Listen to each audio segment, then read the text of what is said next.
Okay, good afternoon again, everyone. For those who are here and then joining online, today our speaker is Sushoban Sen. He is a master's student in the civil engineering department and working with Professor Jeffrey Rosrak.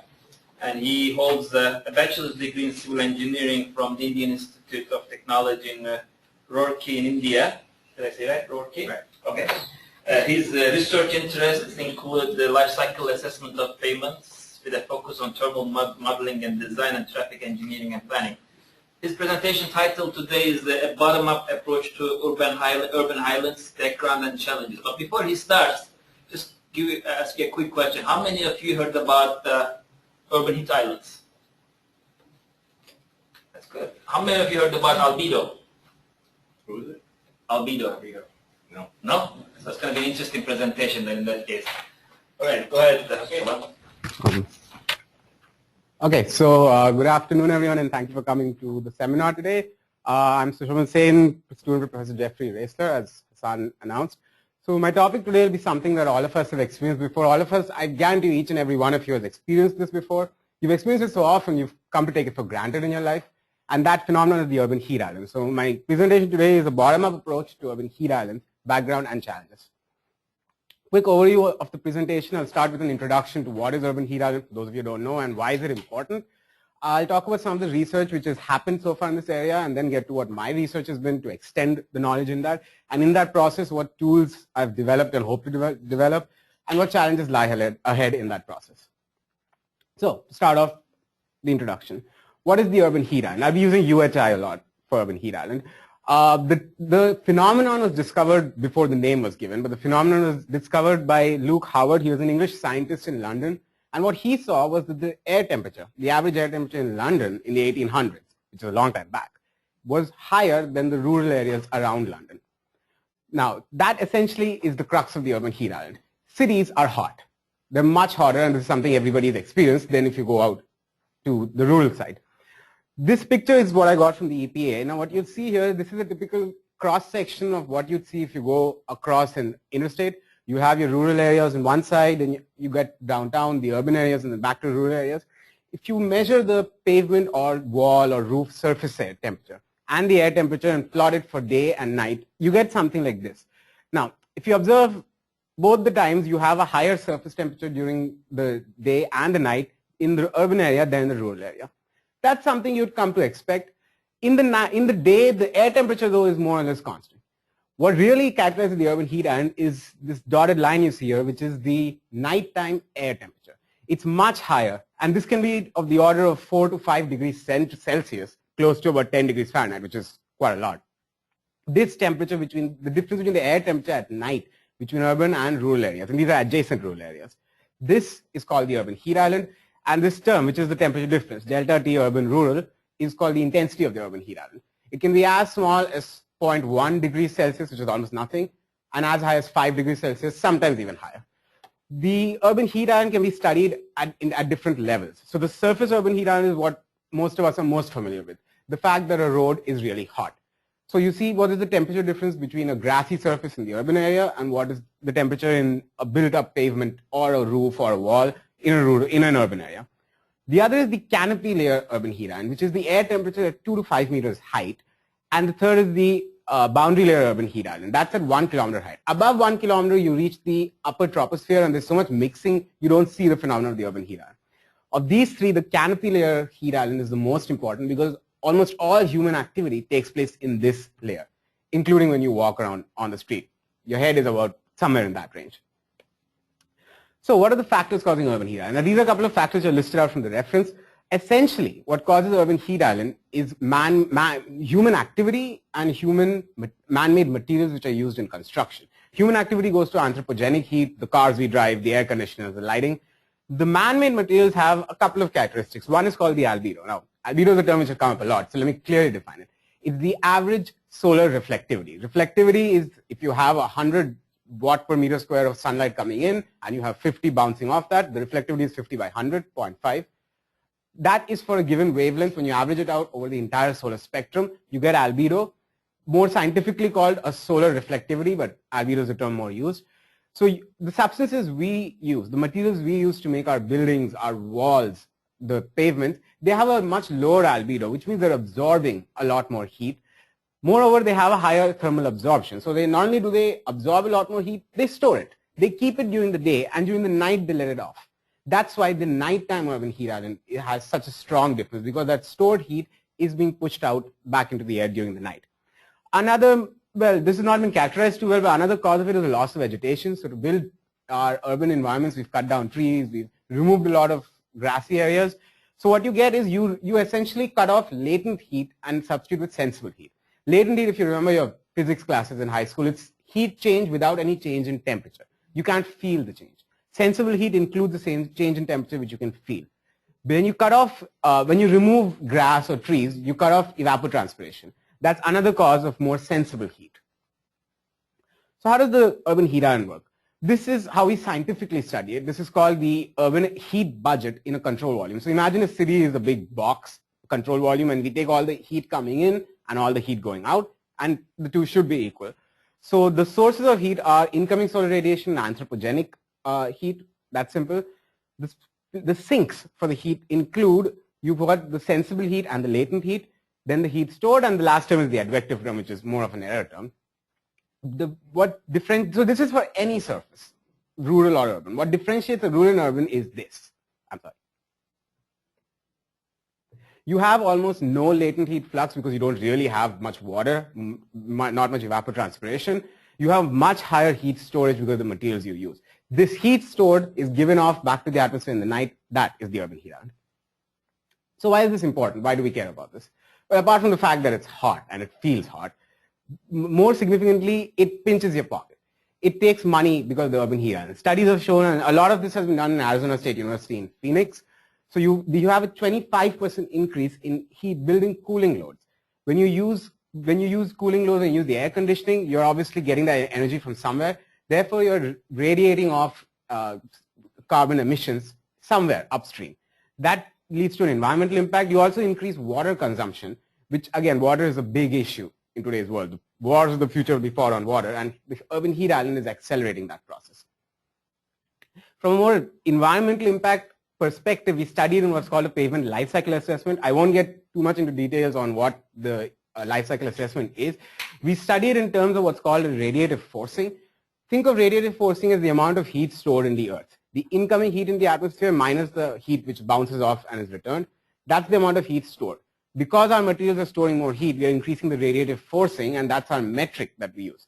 This diagram here shows a full pavement life cycle assessment. It essentially tracks the environmental impact of a pavement throughout its life, from the materials to the end use. And in the middle, you have the longest phase, which is called the use phase. And the use phase is the entire service life of the pavement. In that, we study the urban heat island. As of what research goes on today, albedo is the only variable which is really considered in this. But as my research will show, this is probably inadequate. So coming to research objectives, I'll start with what previous research has been done in this area to this point and what I'm doing to move that ahead. So one of the earliest, simplest, well, arguably simplest ways to study the urban heat island is to satellite-based studies. The picture you see here shows you the heat island intensity in Milan. This was in 2010. And as you see here, in the night, you have very high intensity. This is air temperature. During the day, not so much. While this study is good, it's temporal, it's much easier, it's fast. The problem with it, well, how do I know how much is the heat island outside my home? If I walk out, how hot is it really? That it cannot tell you because the resolution, a lot of these are about 4 kilometers by 4 kilometers, so your house wouldn't even show up on that. And the other issue is you can only use this for analysis. What if I want to change the albedo? What if I want to put a new lake somewhere? What happens to the air temperature? Satellite imagery and satellite statistics are not going to tell you that. Which is why research came down to ground-based materials. Now, ground-based models. Now, ground-based models are very useful, but they're also very complex. A lot of times it's atmospheric scientists who've been doing this, with civil engineers just pitching in with some data. The problem with ground-based models, however, and this is how they model it. They model a pavement as a thin layer, say 2 inches thick for thin, and below that you have soil. Therefore, a pavement is just really the surface, according to the model. Does it really calculate surface temperature? No. It parametrically calculates it, and one of the parameters in that is the albedo. In fact, it's more or less the only parameter. Albedo and emissivity is another factor. These are the only two surface parameters which come into play in these kind of models. Although they're useful and a lot of research has used this, the problem with this is A, they don't model the entire pavement structure. So when you make changes below the pavement, you have no idea what's going to happen to your pavement. Not very useful for design, particularly for civil engineers. The other problem is they don't do a full service life assessment. They'll tell you this is the change that's going to happen. That's it. When will it happen? For how long will it happen? The models are incapable of answering these questions. So currently, because the models only consider the surface, the only thing you can play around with is the surface properties. And albedo is, well, arguably the easiest property to play around with. So a lot of research has studied cool pavements or reflective pavements. Now what happens here is you have albedo. When you have surfaces like asphalt, dark surfaces, they have very low albedo. They absorb most of the heat. For example, new fresh asphalt will absorb over 95% of the heat on them. And whereas fresh concrete has an albedo over 0.25. So 75% of the heat will be absorbed compared to 95% for asphalt. This is the principle of cool pavements. How do we reflect more heat from the pavement? This finding, of course, made the asphalt industry pretty angry, and California has actually legislated using some of these studies, which made them even angrier, and made the concrete industry happy until this happened. Yeah. The LCA boundary was extended. So till initially we only considered the pavement as it is. Then we consider the buildings around the pavements in urban areas, because the urban heat island is in urban areas and you have buildings. So you have a light shaded concrete surface. It reflects a lot of solar radiation. Where does that go?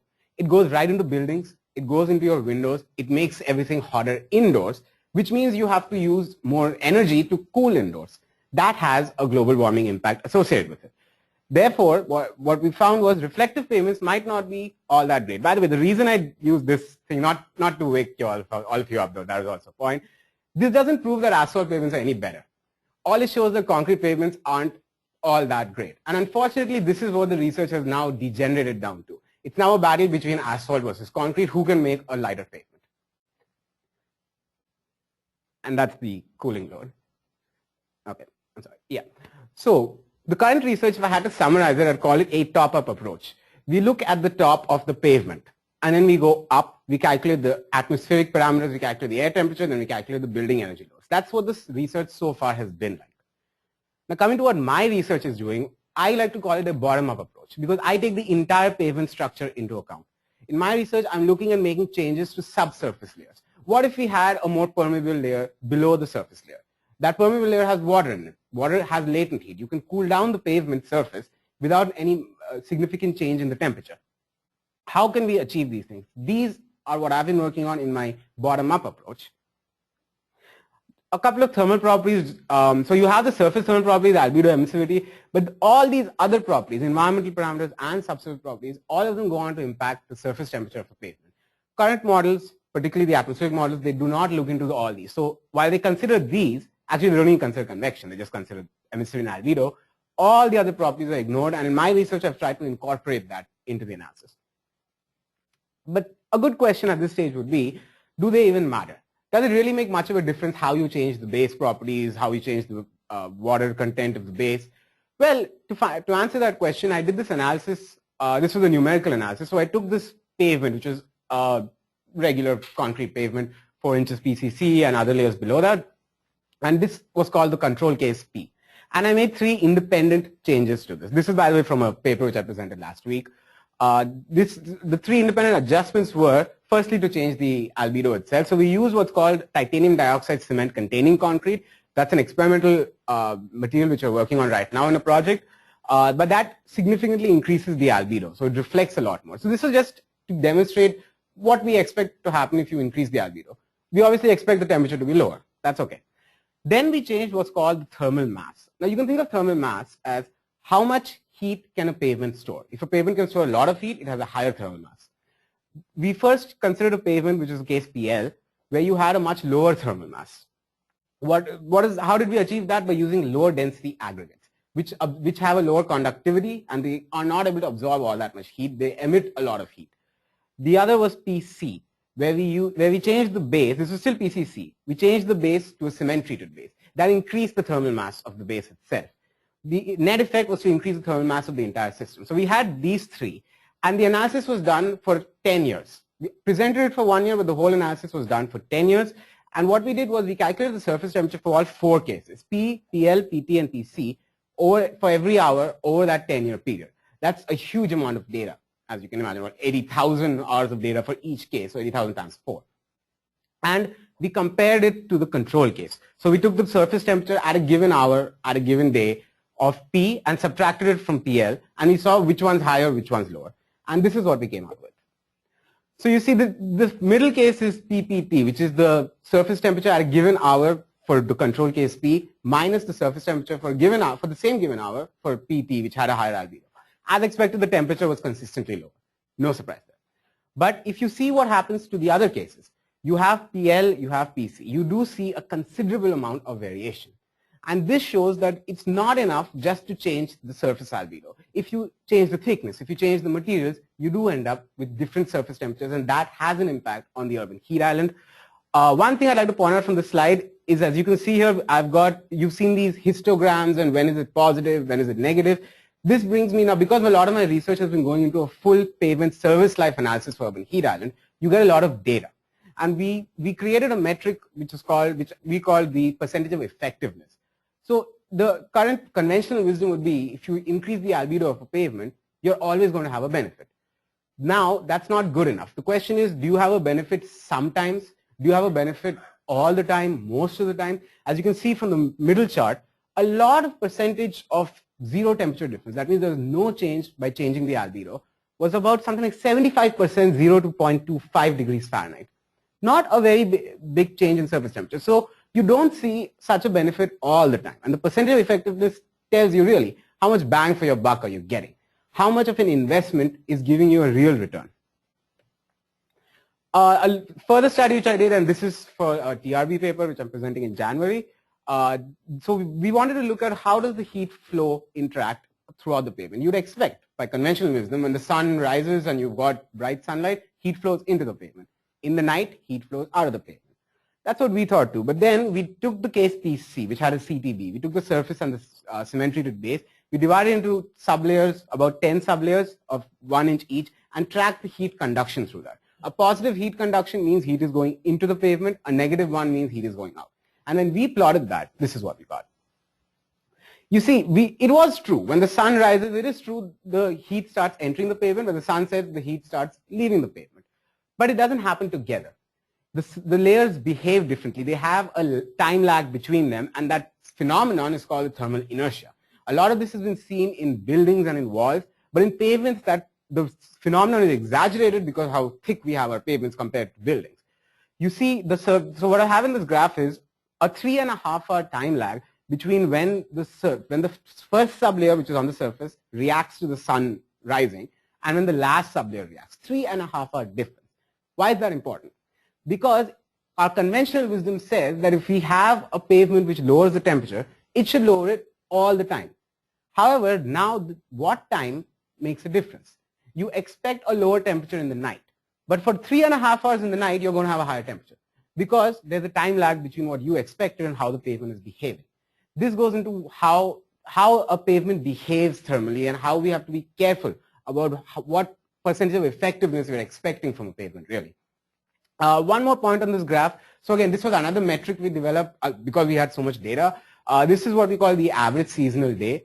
So this recognizes that temperatures vary a lot between seasons, cold, summer and winter, cold and warm seasons. They don't vary as much within a season. So what we did is for each hour in a given season, you average out the heat conduction in a sublayer, and you do that for 24 hours, and you get an average day in that season. This is how the pavement behaves on average in a season, and this is, if I'm right, this should be the warm season, which is summer and spring. And you get this kind of a metric. Quick, easy way to visualize so much data. So those were what's been done so far. There are a couple of other objectives in the research. One is to integrate all this into full service life pavement life cycle assessment and to really measure the thermal properties. So far in the study, these two studies which I've shown you, and a lot of studies really, especially ones coming out of MIT, they're not measuring real data. They're doing sensitivity analysis, or they're using average parameters. But these values, these thermal properties vary a lot, and you have to take that statistical variation into account. We also want to do a more site-specific analysis. So it's not good enough to say that in the city of Chicago, this is the heat island. how is it on a particular street? How is it on the Dan Ryan? You want to know these things. And also you want to do a thermal design. Right now, all our focus is on analyzing existing infrastructure. What if we want to thermally design the pavements? We want to thermally design a city to be thermally efficient in the future. That's really finally where my research, I hope, should be going. In this process, I've developed a couple of tools.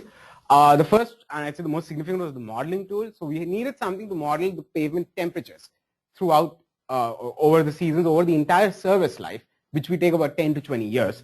And for that, the EICM, Enhanced Integrated Climatic Model in MEPDG, that was the base, but a lot of it had to be broken out and torn apart because it wasn't required.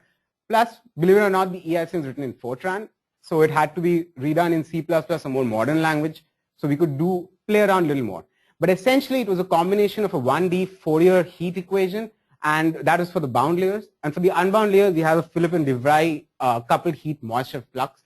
These two theories were combined to calculate the temperatures throughout the pavement at discretized nodes, of course. And this was done for the entire service life. Those of you who've used the MEPDG, you know the analysis takes a long time because it does it for every hour of the service life. And so this was what the initial model we built was. Then we changed it to change the thermal properties with time. The most obvious one is the albedo. So you know a brand new asphalt pavement is nice and black. Give it 5 years, it's going to be as white as concrete. You'll never know the difference unless you know the fact that there are no joints. These thermal properties change. So the model now incorporates these changes. It has to be calibrated, which is what I'm doing in the Atlas lab at the Atlas Yard right now. But those calibrations that take place, so the model exists, and the other is to incorporate phase change elements. I won't go into details on phase change elements. It's another story, but essentially it adds latent heat to a concrete surface. So it changes the heat content without changing the temperature. That has also been incorporated into this program. The other, and these were the analysis tools. Of course, you had big data. When you do 20 years, 10 years analysis, you have 80,000 hours of data for each pavement system that you use. You do it for 4 systems, you get 8,000 times 4. That's a lot of data to have to visualize. So I've already told you about what tools we built, the percentage of effectiveness, and the average seasonal day to try to visualize this big data, try to see trends in the data. And the third tool is actual studies, actually measuring all these properties. So currently we're measuring albedo. This is a test which was at Newmark. I'm currently working on some more tests at Newmark. I'm also taking some at the Atlas Yard out here. We need to have a database of these values. There was an FHWA proposal study sometime back to try to collect albedo values over the country. Hasn't really gone too far, but at a local level, this is what we are doing. In the future, we plan to get this thermal constants analyzer. It's somewhat expensive equipment to try to measure the other thermal properties. And therefore, instead of just using whatever values we like or what values somebody found, we're going to measure our real values and then do our thermal analysis.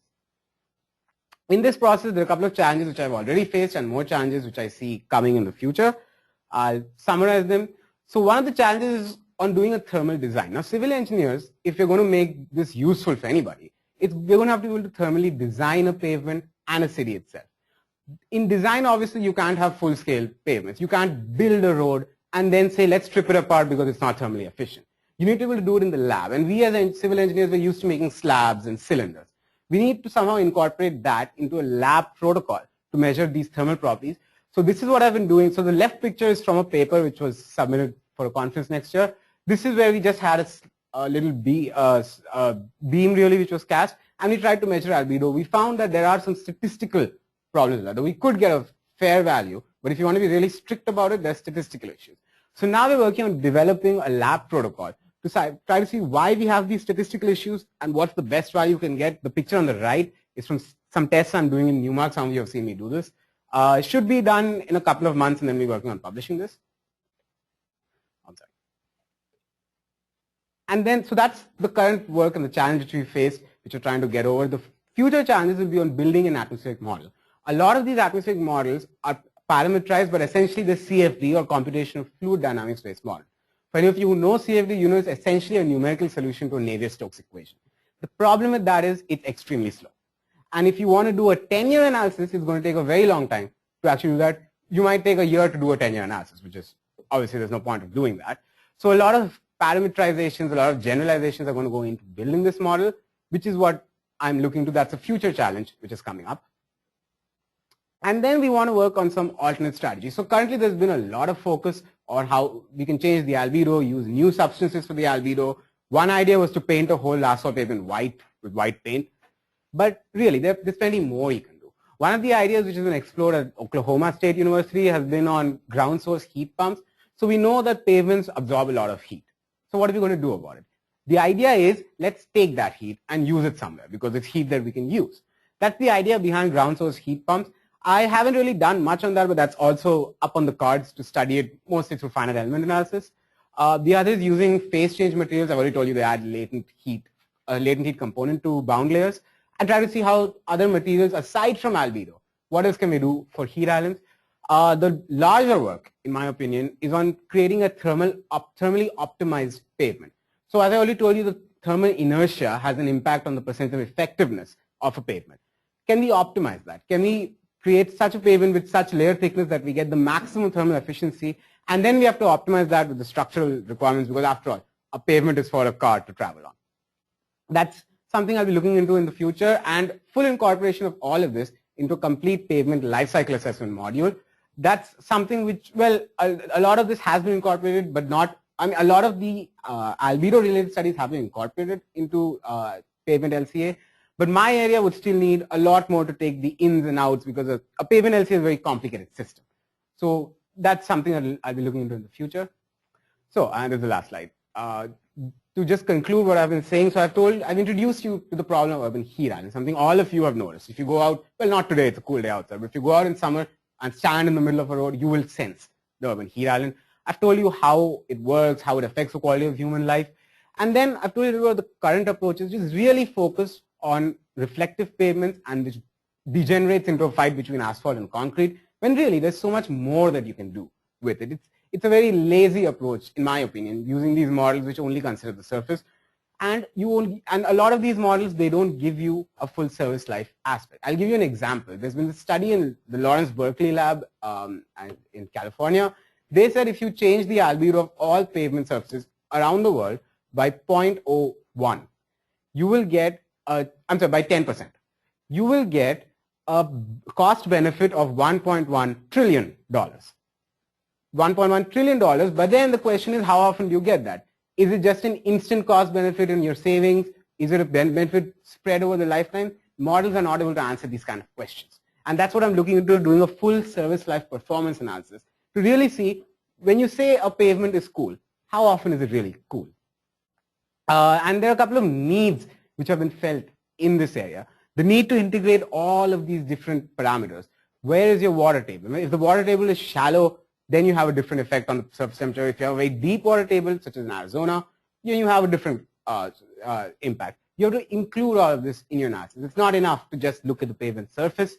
You need to really measure thermal properties and do a design, because it's okay to say that in a pavement, in my mind, I can make it a cool pavement. The question is, if a homeowner is going to build his house and he wants to invest in some cool features in the surroundings, how can he do that? You have to answer these questions. For that, you really have to measure these properties. You need to have a localized model, and eventually the only way this is going to catch up with civil engineers and the public in general is if individuals gain something from this. So this work has led to 3 publications so far. The first one I presented last week in California. A lot of you were there with that. The second one I'm presenting at TRB this year. The third one is still in review. It's a paper just submitted for a conference next year, and that deals with titanium dioxide and other features of thermal inertia. So you can read those up if you want to know anything else. A couple of acknowledgements. Kavita and Ravindra Kinra Fellowship, which funded me last year, which helped me really start off this thing in my research group, build this up from, well, almost nothing. And the Center for Highway and Pavement Preservation, which is currently funding a project on multifunctional concrete inlays, where we're looking into cool aspects of a concrete inlay and how that can be an added benefit to using concrete inlays for preservation. And thank you for listening. I'm open to any questions.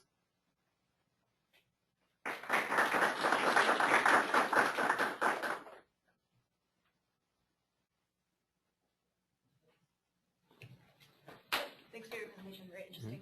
I have a question about the, is it called albedo meter, the instrument? So how exactly does it measure albedo, and does the outside climate affect the readings, or how do you calibrate for that? Okay, that's a good way. First, I'll tell you how it works. So this is, the company is called Kip & Zonen, is based in the Netherlands. Well, of all places in the Netherlands, which is underwater. It's got 2 meters, one on top, one on the bottom, glass windows. It's in the back. If you want to see it a little later, I can show you. It's got a proprietary liquid. We don't know what that is because it's proprietary. Whenever the solar radiation or any radiation really falls on it, it generates a voltage. That voltage is proportional to the amount of the solar intensity or intensity of the radiation which is coming in. We measure that voltage in a multimeter which is calibrated, and that tells us what is the incoming solar radiation and the reflected solar radiation. The upper dome gives the incoming value, the lower dome gives the reflected value. You take the ratio of those two and you get the albedo. Your second question, how is it impacted by surroundings? That's a great question, and really there is a lot of impact.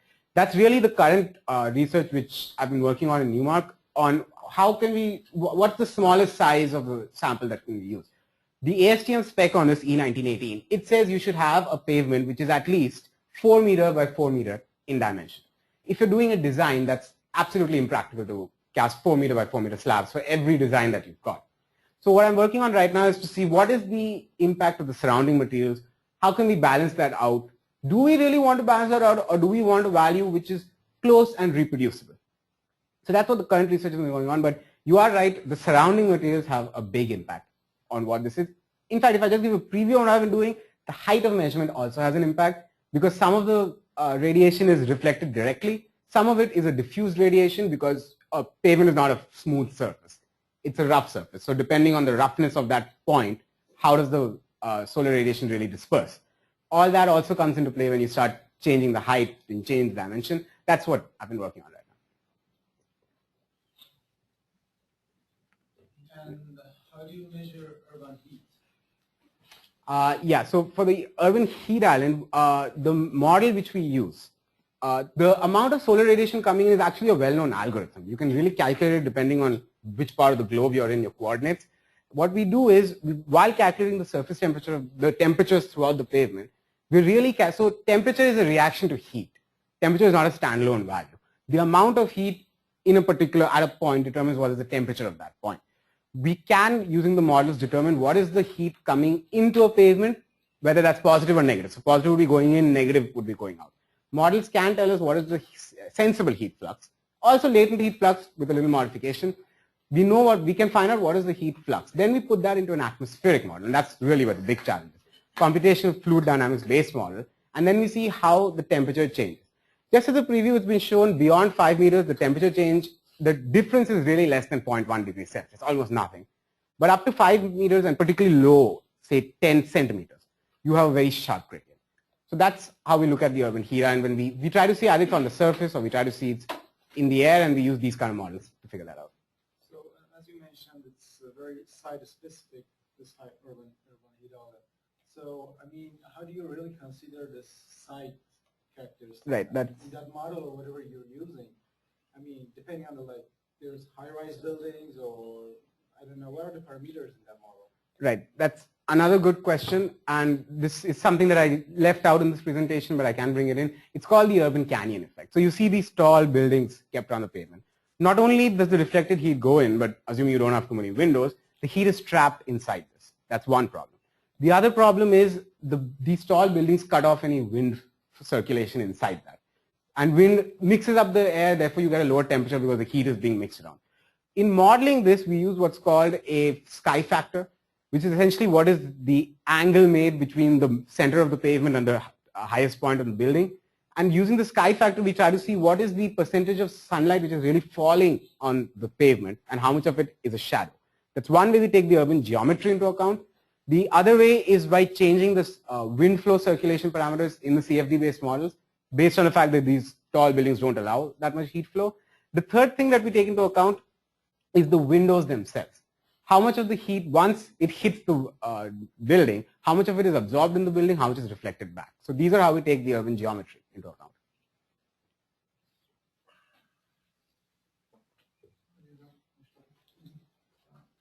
I will have 2 questions. First of all, about this device that measures on albedo area.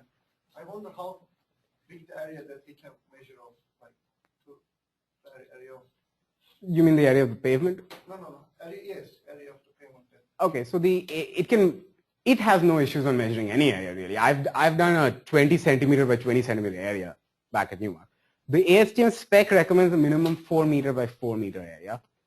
No, I'm asking like at one measurement. Okay. What's the size of the area that? Right. That's also because it's a circular dome. It's assumed that just a single point would come in, approximately a point from an engineering perspective. Truly speaking, that's not true. You do have a lot of area coming in from the surroundings, and that's again something we call the field of view of the device. What is the area that the device is actually looking at? That's something which is not that well understood in this area. That's topic of ongoing research, but it is a topic. The assumption that it's a single point is truly wrong, and current research goes into how much of an area is it actually looking at. So like, but approximately like 4 meter or something. It's small area, right? So it depends on the height that you measure that, and depends on the surroundings. Yeah. So my other question is going to be about the remote sensing application of the pavement heat monitoring that you showed in your second. The remote sensing? Yeah, like you saw some satellite image. Right.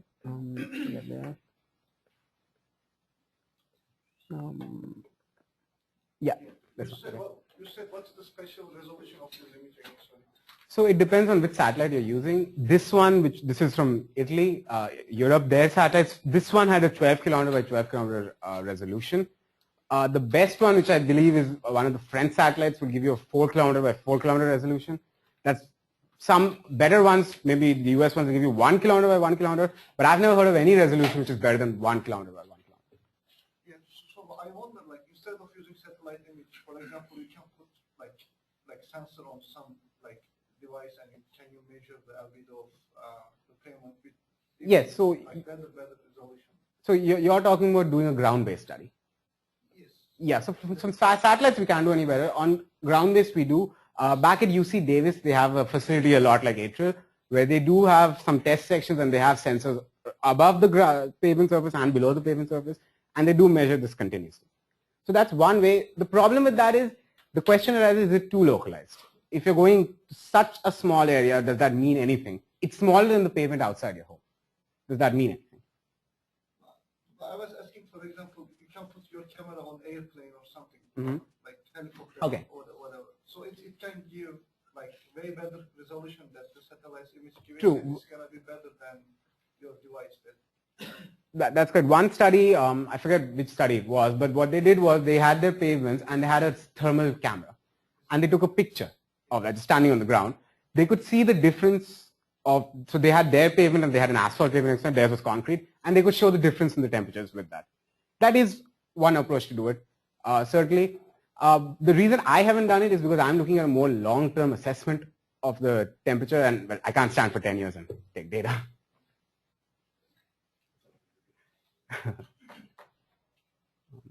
Anyone else?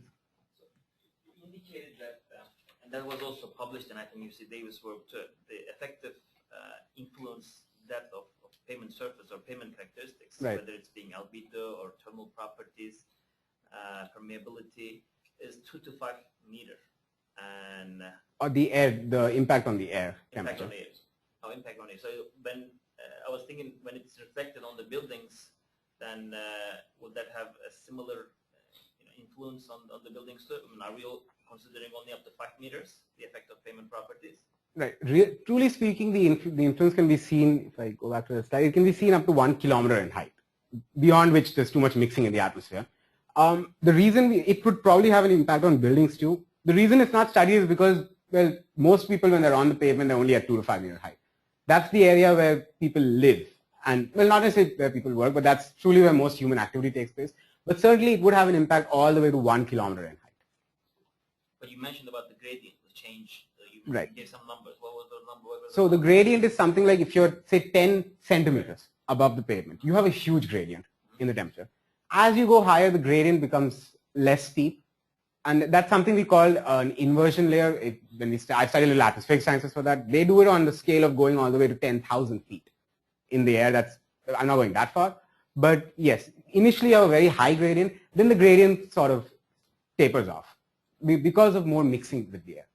So the impact of the, coming to your question, the impact of the heat island is highest the closer you get to the pavement. The higher you go up, the less impact you feel. If your urban heat island, conversion of this to, for example, a payment LCA, your link is in the how much the buildings really traps the heat just because of the payment. If you're considering payment LCA.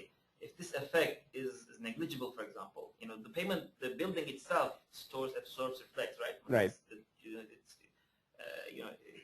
Just because of its characteristic roof itself, the building properties.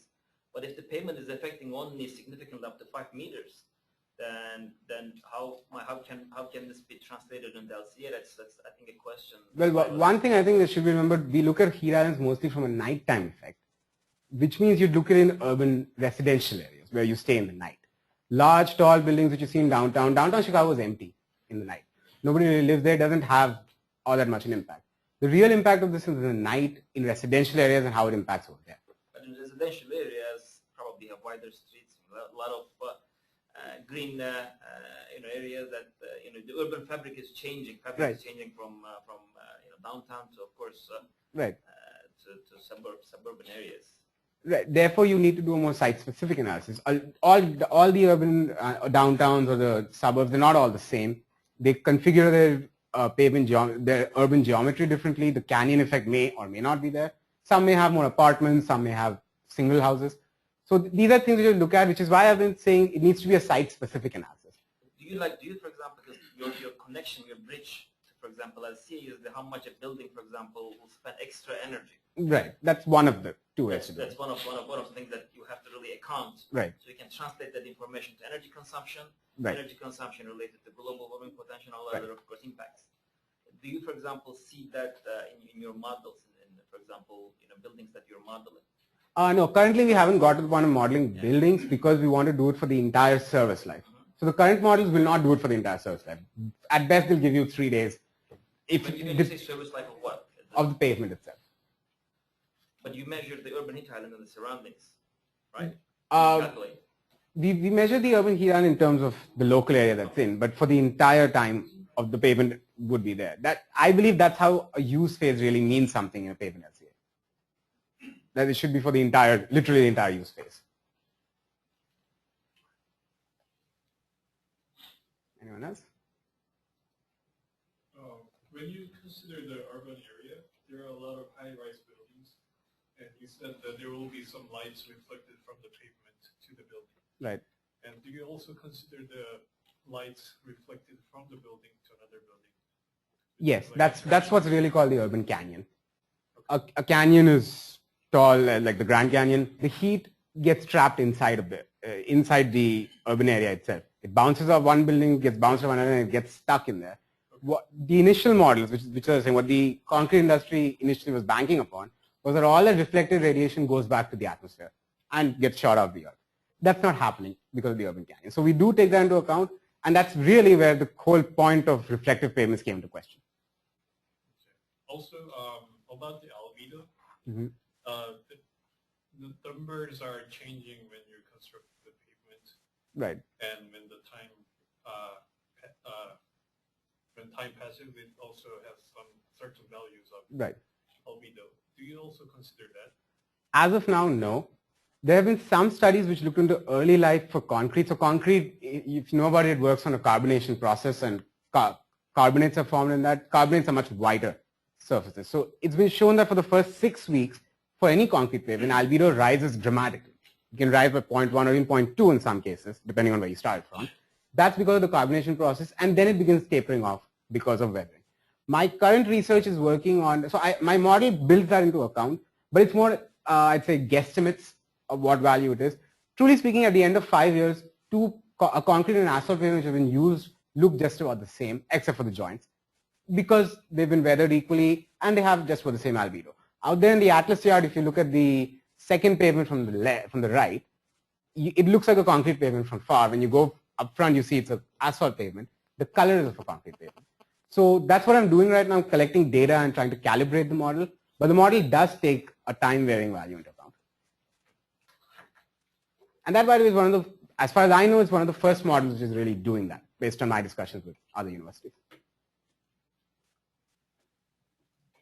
If there's not any more questions, we can maybe